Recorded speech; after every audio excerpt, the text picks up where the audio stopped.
Chapter 6. Seasons into the Abyss. Hosea 13:16.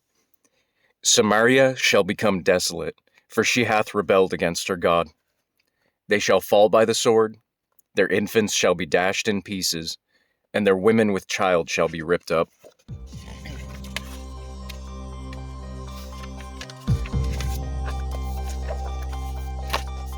Damien fell forever through the cataclysm, a never-ending spiral into the dark, furious depths.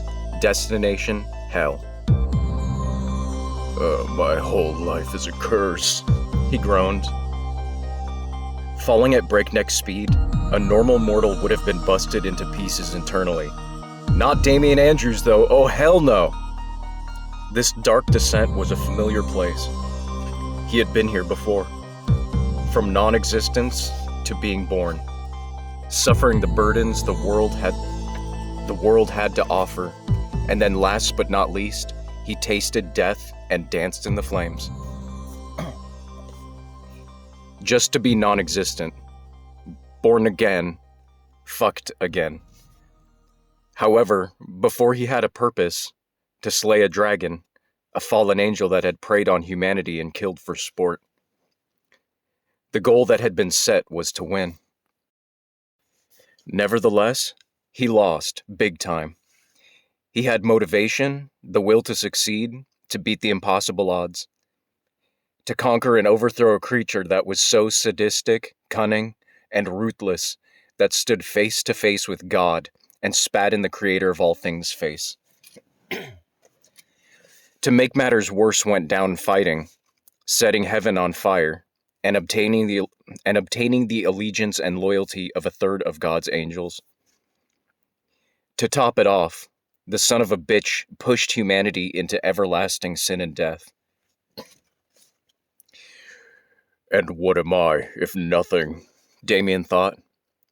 Just some man that men spit at and despise, just a soul with no place to rest, nor a heaven or hell to reside. I am trapped within this deranged structure called... Oh, it has no name, but if it could be claimed as such a place, limbo would fit, even purgatory. Just a big, windy asshole, a tiny speck of shit waiting to be flushed twice. At one point in time, I thought I was in love, even thought I was a father, and a good one at that. I have no God. Excuse me.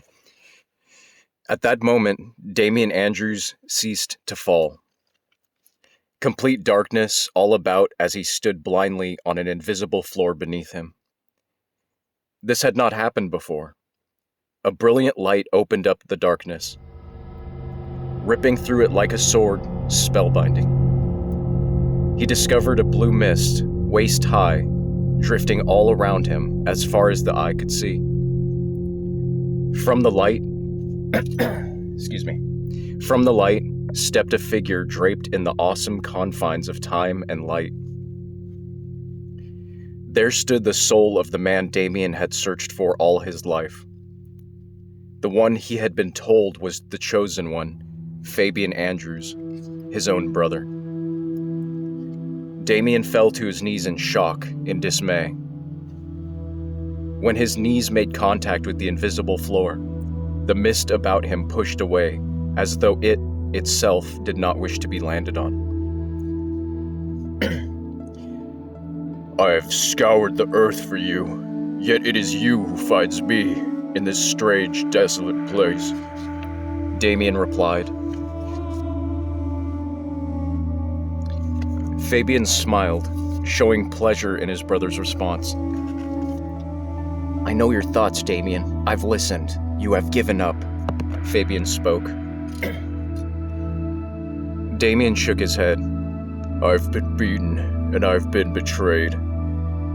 You have been tricked by mere illusions, betrayed by your own mind, Fabian pointed. What do you mean? Damien retorted, confused. Your wife and child live, Damien. This is true, but your wife never sinned against you. This was all but an illusion. Lucifer put these thoughts and memories in your head, Fabian spoke. What? How? I don't understand, Damien blurted. Try and remember, you had become ill. You were put into an insane asylum. You had lost your mind. It was later discovered you had a tumor in your brain. Everything you thought your wife was doing, it was just you all along. Most of your memories lost. Many of the things that happened to you in the last 5 years before you died were distorted and disillusioned. You were sick. Lucifer took advantage of this. I was to be the chosen one. He used you to find me. His plan was to use my abilities to bend time and space. You were simply a pawn. Damien finished. Why had he waited to destroy me? Why the whole world game in the gym? Damien asked, confused. Out of the 3 dark figures you had seen, only one was real, our father Andrew. Lucifer himself had been stripped of all his power. He can only use man by deceiving them, for the power he once had was granted by God. It was taken when he was driven down to hell. He cannot physically kill you, Damien, not by himself. This is why he tricked Andrew into doing this, Fabian replied. How can he be stopped? How can I kill him? Damien asked. You cannot kill him, but man can drive him out, for it is written, rebuke him, and he shall flee. You must expose him to the world, exploit his intentions so mankind can defeat him. He's been clever thus far, using man's weakness and fear against him. Expose him, allow men to see him for what he is. Up until now, he has traveled from place to place, framing you. Gamora warned you that fighting evil with evil would give him the upper hand. Reveal him for what he is, and man will end his reign. I must go now. The only thing I can do is help you ascend from this pit. You have but one last chance, Damien. Do not fail. Fabian disappeared.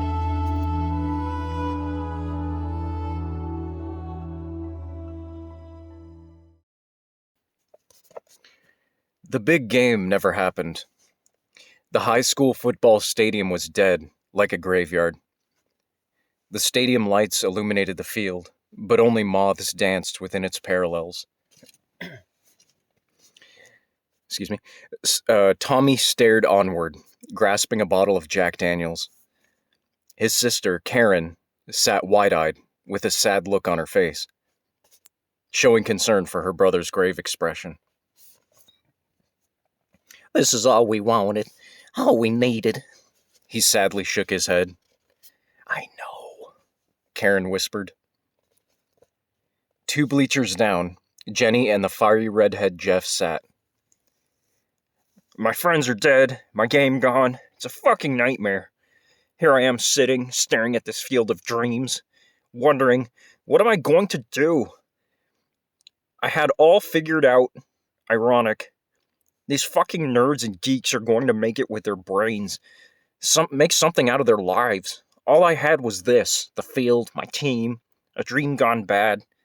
Maybe God is punishing me for what I've done to all those girls and guys who are just trying to make it. I knew they had no beef with me, but I pushed them too damn hard.